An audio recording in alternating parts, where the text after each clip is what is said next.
Can somebody lead us in prayer? Yes, Miss Joy. In the name of the Father, the Son, and the Holy Spirit. Amen. Thank you. Good morning, grade 10. Kindly arrange your seats and pick up the trashes under your chairs. Do we have a complete attendance for today? That's great. Have I given you an assignment yesterday? None? Okay. What did we discuss yesterday? Yes, Daniel? That's right. We've discussed about sets. And what about sets? What do you mean by sets? Okay. Miss Mary. Exactly. Sets is a collection of different objects that creates a group. Now, before we proceed to our lesson for today, I have here pictures and you will just tell us whether it has a pattern or not. If it has a pattern, tell us its pattern and show us the next term. Okay? Here's the first picture. Who wants to try? Yes, Prince. Okay, the first picture has a pattern and its pattern is, okay, we're just going to add one like this. Triangle has 3 sides, and if we add 1, we're going to have 3 plus 1 equals 4. Square has 4 sides, and 4 plus 1 would be 5. Pentagon has 5 sides, and 5 plus 1 would be 6. What shape has 6 sides? Okay, we have here a hexagon. Next one. Yes, Nell. Great job. In this picture, we also have a pattern. And its pattern is, we're just going to add 4. So, 3 plus 4 would be 7. 7 plus 4 would be 1, 2, 3, 4, 5, 6, 7, 8, 9, 10, 11. And 11 plus 4 would be, okay, we're going to have 15 balls. Next one.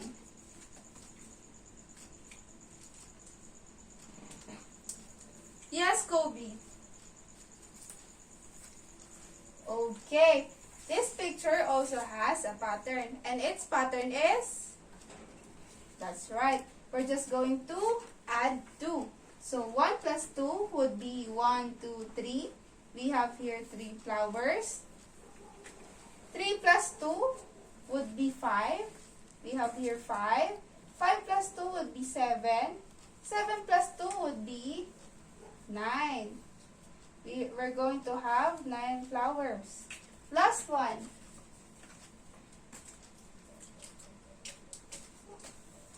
Wants to try? Yes, John.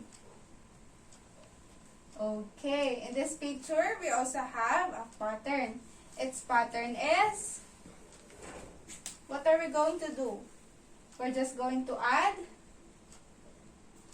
4. Okay. Now, if you can see, the arrangement of the letters in this picture is based on their position in the alphabet. So, A is the first letter, E is the 5th, I is the 9th letter in the alphabet, while M is the 13th, Q is in the 17th, and what would be the next letter? Okay, we're just going to add 17 to 4, and that would be 21. The 21th letter is letter U. Okay, great job. Now, what have you noticed about this activity? Yes, Loki. All of the pictures have patterns. Any other ideas? Okay, thank you. Now, today we're going to talk about what exactly a sequence And what exactly is a series?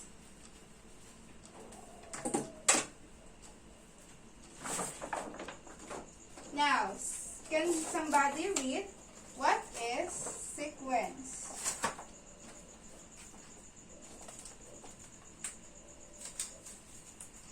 Yes, Brian. Okay, thank you. Sequence is an ordered list of numbers or other elements like geometric objects that often follow specific pattern or function. Sequence is basically a list.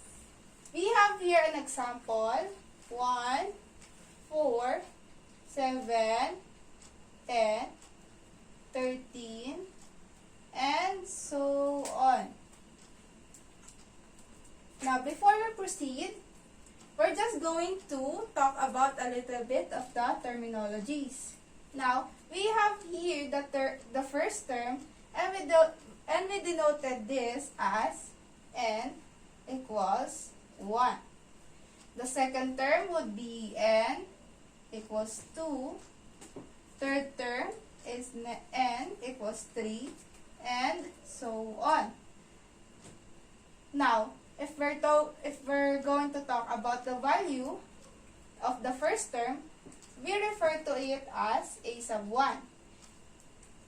For the value of the second term, it would be a sub 2.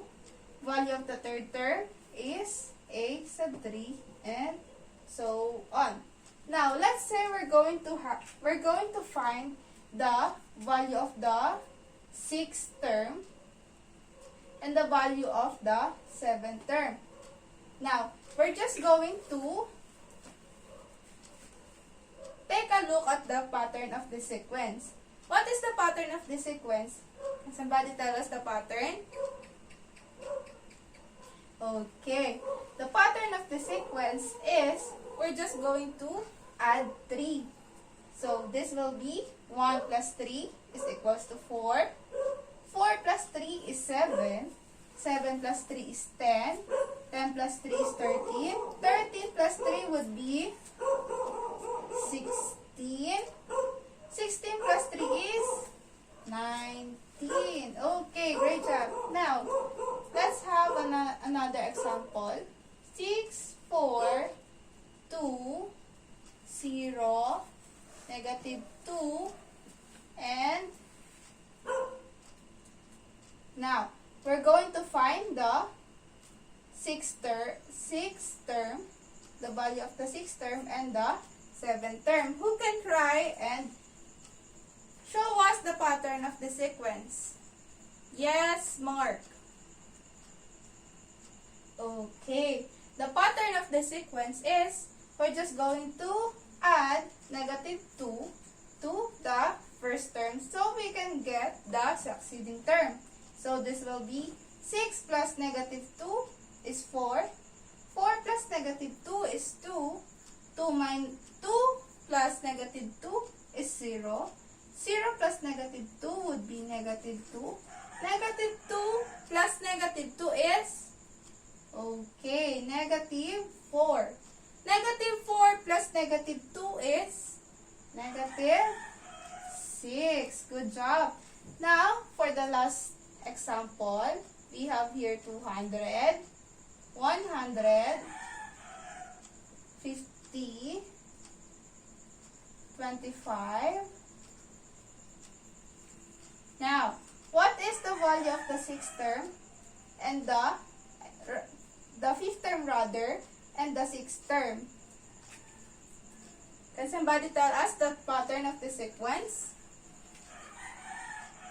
Okay. The pattern of the sequence is we're just going to multiply 1/2 to the first term to get the next term. So this will be 200 times 1/2 is 100. 100 times 1/2 would be 50. 50 times 1/2 is 25. 25 times 1/2 is what? Okay, this will be 12.5. How about 12.5 times 1 half? Okay, this will be 6.25. Now, let's say we have here a formula or a function. How are we going to solve this? Yes, we're just going to find the first 5 terms of this formula or a sequence. Now, to get the first term of this sequence, we're just going to substitute n by 1 because we're going to find the first term. 3 times 1 because it is n. We're just going to change it or substitute it, and this will be 4.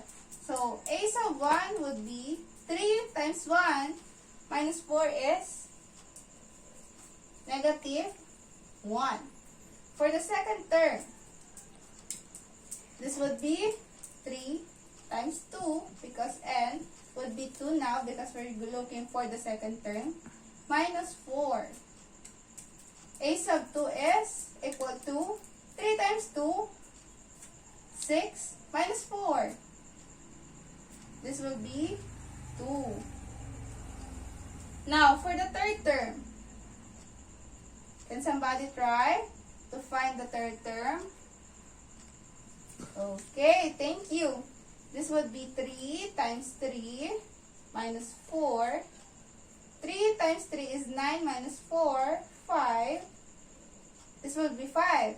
Now, for the fourth term, 3, the n would be 4 minus 4. 3 times 4 is 12 minus 4. This would be 8. Now, for the last term is 5. 3 times 5 minus 4.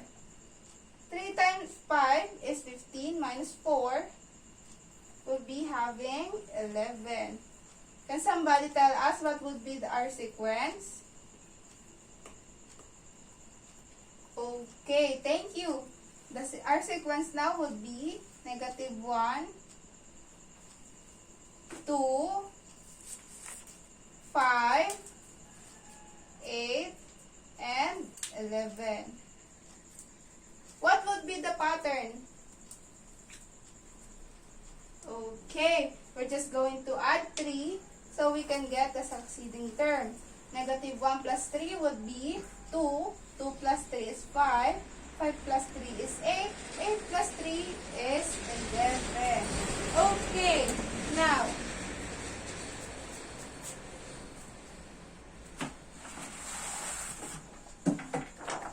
who can read?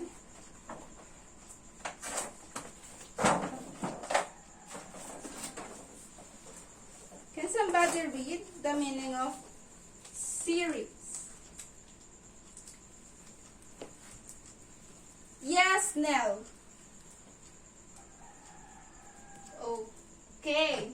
Series is basically the sum of the list which is the sequence that we have talked about earlier. Now, we can denote series as S sub n.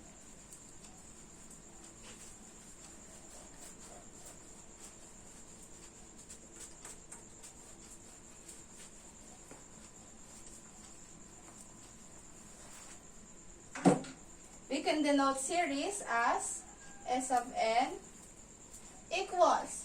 Now, series is the sum of the list. The list here is the sequence, and we're just going to use the value of the sequence. So we're going to use the A sub 1 for the value of the first term plus A sub 2 for the value of the second term, A sub 3, and so on. Let's have this example. 2, 4, 6, 8, and 10. Now, how many terms do we have? Okay, we have here 1, 2, 3, 4, 5. 5 terms, so this will be S sub 5 equals, what is the value of the first term? Okay, 2 plus, the value of the second term is 4, the third term is 6, the fourth term is 8, the last term would be 10. Who can sum it up? Who can sum it up? Yes, Nico. Okay, this would be 30. The series of the sequence would be 30. Okay, for our next example, we have here 4, 8, 12, 16, 20, 24. How many terms do we have? Okay, we have 6 terms.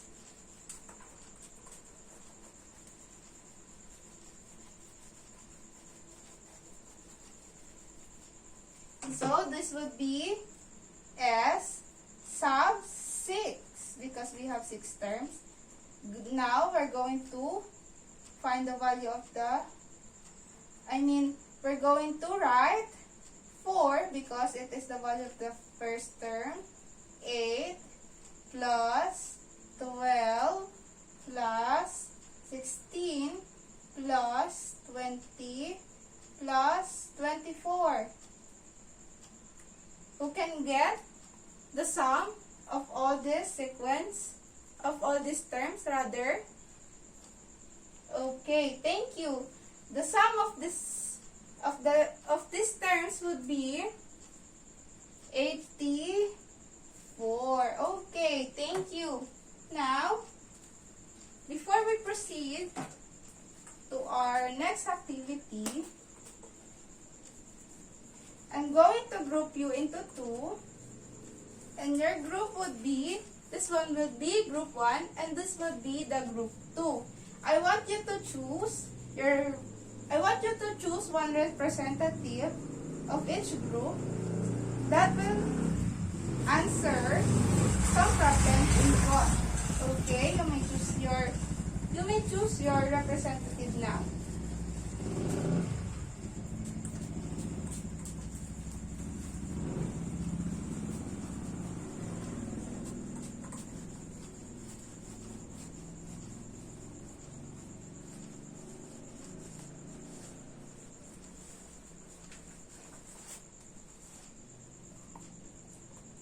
Okay, you have now your representatives. I want you to answer these 2 formulas.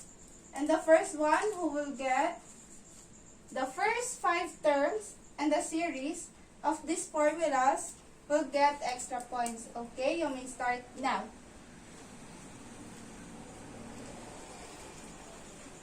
Okay, thank you. We have now the winner, which is group 2. Thank you for your cooperation. Now, can somebody tell us in his or her own understanding what is a sequence? Okay, thank you. Sequence is basically a list. How about for the series?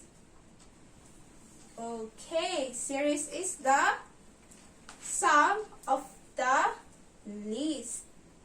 Okay, now